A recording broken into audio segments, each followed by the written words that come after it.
Welcome to MMC news.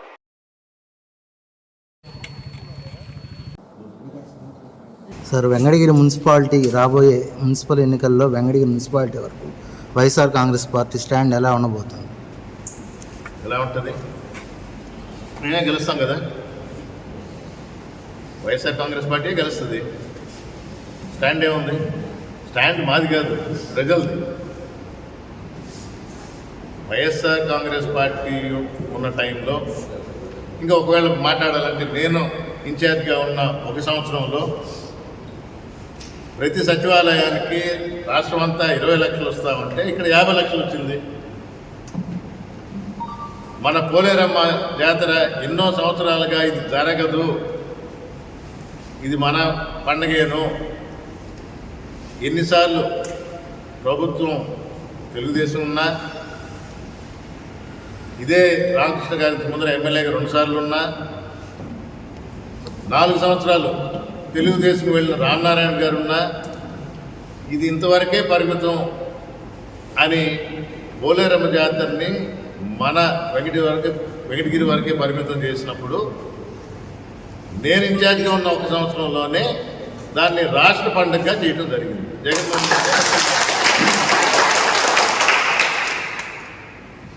నేతలకు అవసరం అని చెప్పి సొంత నిధులతో జనార్దన్ రెడ్డి గారు ఐఐహెచ్టీ తీసుకువస్తే నా సొంత నిధులతో దాన్ని రిపేర్ వర్క్లు చేసాం.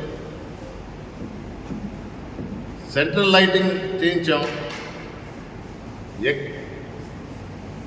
ముందు కార్యాచరణ అని చెప్పేసి కొన్ని సజెషన్స్ చెప్పాం.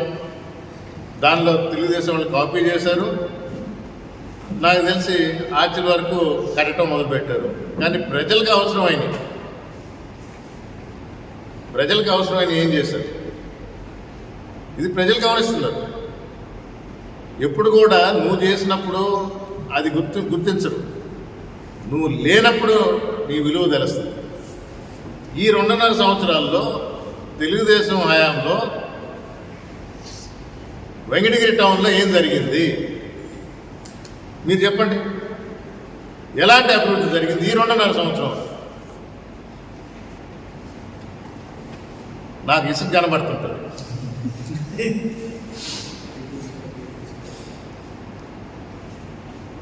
మన కాలంలో ఉన్నాయి, అది ఒక కైవల్యం అది అంటారు, ఇంకో పేరు పెడతారు, గొడ్డేరు వాగు అంటారు. బఫర్ జోన్ లేకుండా గోడ కట్టేస్తారు. నదిలోనే గోడ కట్టేసి ఇది మా భూమి అంటారు. ఎక్కడ కూడా ప్రభుత్వ భూమిని వదలకుండా పట్టాలు చేసి అమ్ముతున్నారు. అఫీషియల్గా ఇక్కడ 9వ వార్డులో మేము అఫీషియల్గా కలెక్టర్ ద్వారా ఆపించాం. ఇది ప్రజలకు పడుతుందా లేదా కొన్ని విషయాల్లో వాళ్ళు గ్రహిస్తారు, కొన్ని మాకేంటి అంటారు. మాకేంటి అనే దానిలో అభివృద్ధి ఊర్లో ఏం జరిగింది, దోపిడీ, దౌర్జన్యం, దొంగ కేసులు, అక్రమాలు, ఆక్రమణలు, ఇవి కాకుండా ఏం జరిగింది ఈ రెండు సంవత్సరాలు మీరు చెప్పండి. ప్రజలే తీర్పు చెప్తారు. మేము రెడీగా ఉన్నాం. 100% మేమే గెలుస్తాం. అందులో ఈసారి చెప్పినట్టు డైరెక్ట్ ఎలక్షన్ అంటున్నారు చైర్మన్, మరీ సంతోషం. ఆ మాట మీదే ఉండండి. పురపాలక మంత్రి మన నెల్లూరు అయినా కాబట్టి నారాయణ గారిని, ముఖ్యమంత్రి చంద్రబాబు నాయుడు గారిని తొందరగా ఎలక్షన్ పెట్టండి. వెంకటగిరి టౌన్ ప్రజల తరఫున గట్టిగా కోరుతున్నారు. ఎక్కువ రోజులు కూడా డిలే చేయొద్దు, తొందరగా పెట్టండి. మీరే రిజల్ట్స్ చూస్తారు. చైర్మన్ అభ్యర్థి డైరెక్ట్గా ఎన్నుకునే అవకాశం ఉన్నది ఈసారి రాష్ట్ర ప్రభుత్వ కొత్త నిర్ణయం ప్రకారం. మీ పార్టీ తరఫున రిజర్వేషన్ ప్రకారం ఎవరు ఉండొచ్చు చైర్మన్ అభ్యర్థి? రిజర్వేషన్ ఏది సార్? అదే రిజర్వేషన్ రాబోతుంది. ఏ కమ్యూనిటీ ఏ రిజర్వేషన్ అయితే ఎవరెవరు ఉంటారు అభ్యర్థి? ఏ రిజర్వేషన్ మీరు చెప్తే కదా సార్. జనరల్ అని అందరూ అనుకుంటున్నారు. జనరల్ అయితే మీ పార్టీ తరఫున ఎవరు ఉంటారు అభ్యర్థి? ఓసీలో జనరల్ ఐడియా, బీసీనా, జెంటాల్ ఐడియా, ఎస్సీనా, ఎస్టీనా, ఇవన్నీ ఉన్నాయి. దీనికి కూడా మా సార్ చెప్పారు, జగన్మోహన్ రెడ్డి గారు చెప్పారు, ఇన్ఛార్జీలుగా మీరు రెడీగా ఉండండి, ఎలక్షన్కి రెడీగా ఉండండి, ఏ రోజైతే రిజర్వేషన్ అంటారో దాని ప్రకారం పెట్టండి, బాధ్యత మీదేనో అన్నారు. సో ప్రస్తుతానికి నేను ఇన్ఛార్జ్. వెంకటగిరి నియోజకవర్గానికి ఎట్లయితే సమన్వయకర్తని ఇన్ఛార్జ్ నేను, ఇక్కడ ఎలక్షన్ కూడా నేనే, బాధ్యత నాదే. ఆ రోజు వైఎస్ఆర్ కాంగ్రెస్ పార్టీ తరఫున వెంకటగిరి నియోజకవర్గం, వెంకటగిరి మున్సిపాలిటీకి నేను, ఇంక నువ్వు కావాలంటే వేరే వాళ్ళని అడగండి, వేరే పార్టీ వాళ్ళు.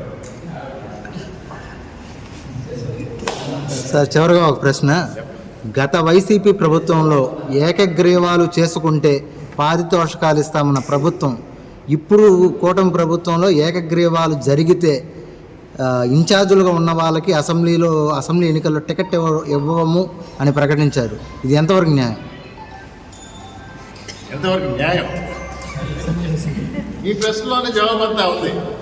మీరు సరిగా విన్నారో లేదో. రూలింగ్ పార్టీలో ఉండి నువ్వు మంచి చేయి, నువ్వు 4 పనులు చేయి, ప్రజలు నీ తరఫున ఉండాలి.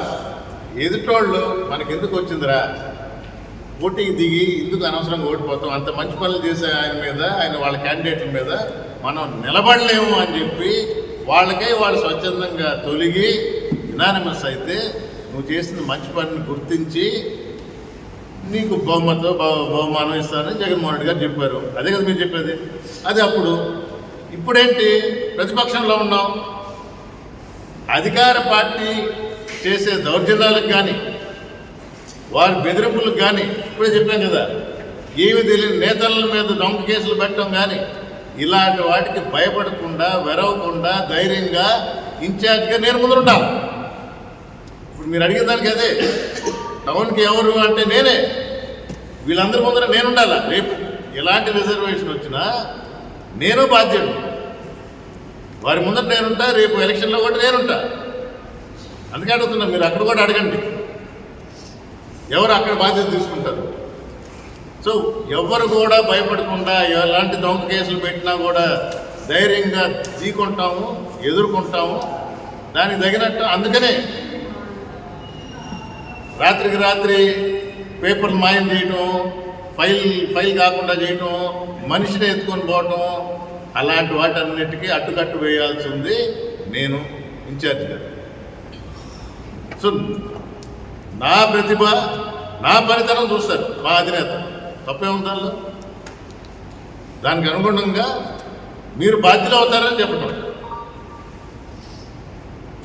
అదే చెప్పారు ఆయన. మేము స్వాగతించాం రైట్ఫుల్గా. నేను 100% రేపు మున్సిపాలిటీని గెలిపించి తీసుకుని పోయేసి బహుమతిగా ఇస్తా.